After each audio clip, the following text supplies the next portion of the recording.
সেই নিজ মাতৃভূমিতে যে ইসরায়েল যে ফিলিস্তিনকে উচ্ছেদের যে তাদের যে ধ্বংসযজ্ঞ, সেই ধ্বংসযজ্ঞের প্রতিবাদে কিন্তু আজকের এই সম্মিলিত প্রতিবাদ কর্মসূচি পালন করছে বাংলাদেশ।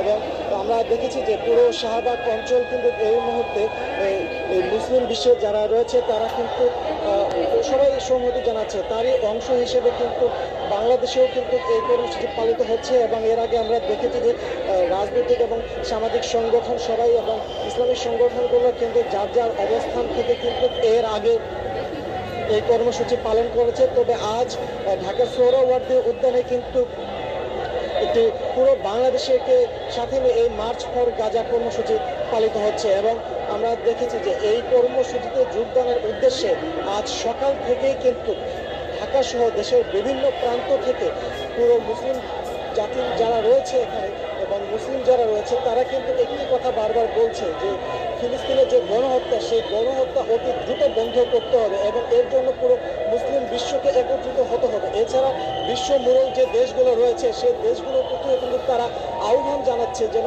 খুব দ্রুতভাবে একটি জাতিসংঘ সহ যেন সবাই যেন একটি গুরুত্বপূর্ণ ভূমিকা পালন করে এই গণহত্যা বন্ধে। এবং ইসরায়েলি যে পণ্যগুলো রয়েছে সেই পণ্য ব্যবহার বন্ধের ক্ষেত্রেও কিন্তু তারা আওয়াজ তুলছে। এখানে এই মার্চ ফর কর্মসূচি কিন্তু দুপুর 3টা নাগাদ শুরু হওয়ার কথা, কিন্তু তার আগেই কিন্তু ভূমিকা লোকারণ্য হয়ে উঠেছে এই শাহবাগ সহ পুরো এই এলাকা। আপনি যেমনটি জানেন যে আজকের এই কর্মসূচিতে কিন্তু 5টি পয়েন্ট থেকে কিন্তু আসলে মূল প্রবেশ পথে যাওয়ার যে কথা রয়েছে তার একটি কিন্তু হচ্ছে বাংলা মোটর শাহবাগ হয়ে কিন্তু সোহরাওয়ার্দী উদ্যানে যাওয়ার যে রাস্তা সেটি। এবং আমরা দেখেছি যে এই রাস্তায় গত কয়েক ঘন্টা থেকে কিন্তু জনগণের উপস্থিতিতে পুরো এলাকা কিন্তু মানুষের ছেয়ে গেছে।